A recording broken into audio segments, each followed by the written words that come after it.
Você sabia que o Bahia ainda pode contratar? Exatamente. Eu não estou tão esperançoso, não, mas a gente tem que trazer aqui os dados, os números, os prazos para poder situar você, torcedor tricolor. Além disso, iremos trazer uma análise do troca de passes sobre as contratações mais caras dessa segunda janela. Lúcio Rodrigues aparece em terceiro lugar, atrás apenas de Almada e Alcaraz. Iremos falar também sobre o patrocinador master do Esporte Clube Bahia. Saíram informações hoje que deixaram todos muito surpresos ali. A gente vai situar você, torcedor tricolor, com a matéria do portal do Poder 360, vinculado lá no scbahia.com. Bora que bora para mais conteúdo aqui no canal.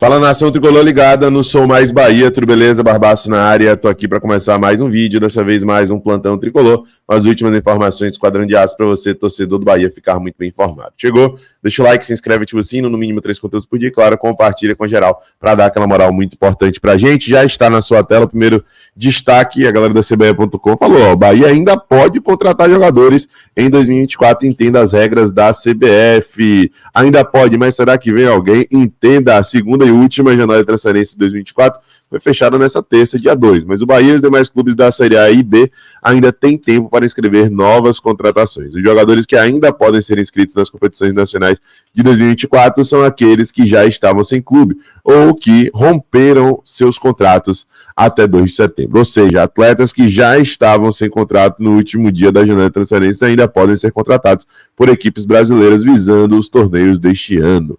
Portanto, essa é a regra para a contratação de novos jogadores.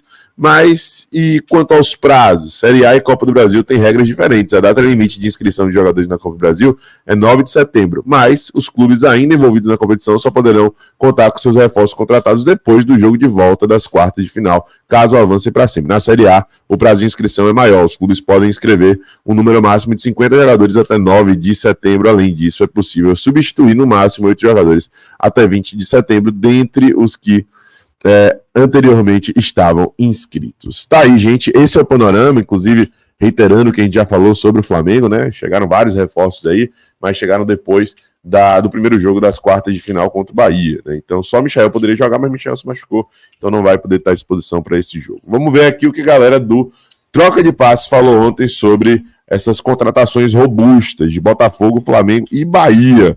Bahia em terceiro lugar com Lúcio Rodrigues. Bora lá. Deixa eu mostrar para vocês, ainda falando sobre a janela, o nosso ranking aqui de contratações, né, os jogadores mais caros que chegaram ao futebol brasileiro nessa janela de verão, né, na Europa, de inverno aqui no Brasil. Olha só a lista, ó. O mais caro, Thiago Almada, né, camisa 10 da seleção argentina, né, na última edição dos Jogos Olímpicos. Custou todo mundo, pô. Estava no grupo do Qatar. Isso, é verdade, estava no mundo, né, não jogou a Copa, mas estava no grupo da seleção argentina na Copa do Qatar. Alcaraz no Flamengo é a segunda contratação mais cara, 110 milhões de reais. Aliás, o primeiro minuto do Alcaraz... Primeiros 10 segundos. Exatamente. Foram, acho que, os mais impressionantes de qualquer contratação na história. Ele faz aquele gol. O que é aquilo? Ele faz uma jogada cartão de visita da história do futebol mundial. Impressionante. Luciano Rodrigues, né, que saiu do Uruguai para chegar ao Bahia com 65 milhões de reais. O Maurício, né, isso já no nosso mercado interno. Essa é uma contratação que eu acho bem impactante, porque as outras, os jogadores foram captados do lado de fora, né? Aqui foi uma transação interna, né? Olha lá, Maurício 62, o Matheus Martins, né, ex-Fluminense, estava na Inglaterra, chega ao Botafogo por 60 milhões de reais. Vitinho, esse é mais um caso, né? Jovem, lateral direito ainda, veio também do futebol inglês por 49 milhões de reais, que estreou. O Giai, esse já veio da Argentina, né? 40 milhões, veio do São Lourenço, veio ao Palmeiras. E aí 3 jogadores do Cruzeiro.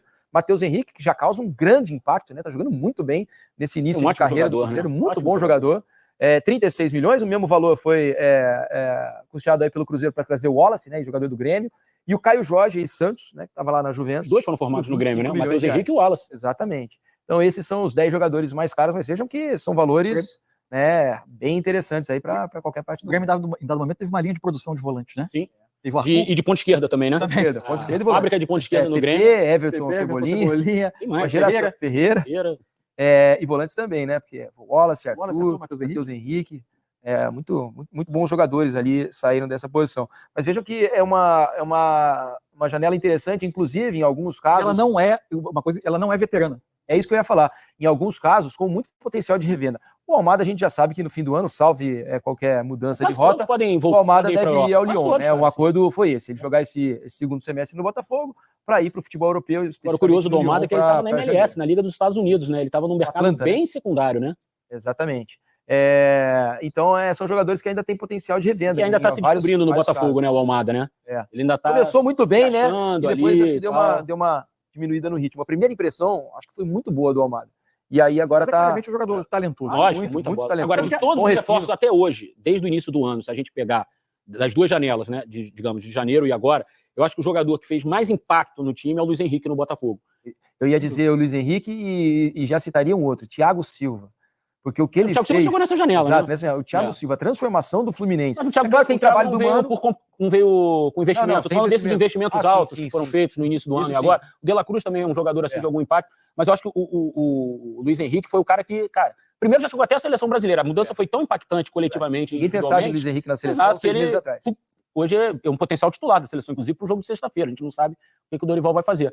Mas, para mim, é o cara que mais impactou no futebol brasileiro foi o Luiz Henrique, nas duas janelas. Entre todas as contratações aí, Mansur, não só as que custaram dinheiro, qual foi a que teve mais impacto até agora, né? Daqueles que não conseguiram jogar um pouco, pelo menos, né? A gente não sabe que alguns desses jogadores que a gente viu na lista sequer estrearam, né? As contratações dessa janela? Não precisa necessariamente dessa janela, mas nessa temporada, né? O jogador que mais causou impacto aí pra você foi esse aqui foi um acerto enorme de tal clube. Sim, Igor Jesus, por exemplo. Igor Jesus também. Não era aquele jogador que todo mundo olhava, que o mercado disputava, de repente desde cedo na temporada ele apareceu, vai ser um alvo do Botafogo, vai vir pro meio do ano. Imaginava-se ali que ele pudesse acrescentar, mas a inversão, por exemplo, de status entre ele e Tiquinho, hoje é absolutamente indiscutível. E caiu bem naquela questão que vocês estavam falando aqui sobre o Alexandre, por exemplo, né? Tiquinho se machuca, o Igor Jesus começa a jogar, e aí vai ganhando espaço, Demorou até fazer o primeiro gol, né? Demorou um pouquinho, assim, aí desandou a jogar bem, fazer gol, isso é importante, e tomou o seu espaço. Mas para mim o impacto também criado pelo Thiago Silva. Thiago, certamente. É um absurdo. Mas era um impacto esperado, né? Sim. O Igor Jesus é aquele... jogador Tá aí, rapaziada, a discussão, né, além Bahia, mas que mostra ali no top 3 Luciano Rodrigues, que eu acho que merecia até uma ênfase um pouco maior, não teve tantas oportunidades até aqui como titular, jogou apenas uma partida como titular, mas a curtíssimo prazo classificou o Bahia para as quartas da Copa do Brasil, né, fazendo aquele gol diante da equipe do Botafogo. Eu acho que isso merece, sem sombra de dúvidas, algum destaque, gente. Outro destaque é para a retomada das atividades do Bahia. O próprio clube postou aí algumas imagens da retomada dos treinamentos. O Bahia voltou aí nessa quarta-feira, né, e vai ter esse período longo de uma semana de treinamento de atividades até a partida contra o Flamengo na próxima quinta-feira, tá? Dia 12. Vamos torcer aí para que tenhamos novidades positivas com a presença de Biel dentro da lista de relacionados. É mais um reforço, querendo ou não, para esse jogo contra o Flamengo. Para fechar o nosso plantão tricolor de hoje, uma informação que deixou todo mundo muito intrigado. A galera do SBahia.com trouxe caso de polícia, parceira do Bahia SAF desde 2023, a plataforma de apostas e esporte da sorte, tem seu nome vinculado a uma operação contra jogos ilegais e lavagem de dinheiro nesta quarta. É flagrada pela Polícia Civil, patrocinadora master do Bahia.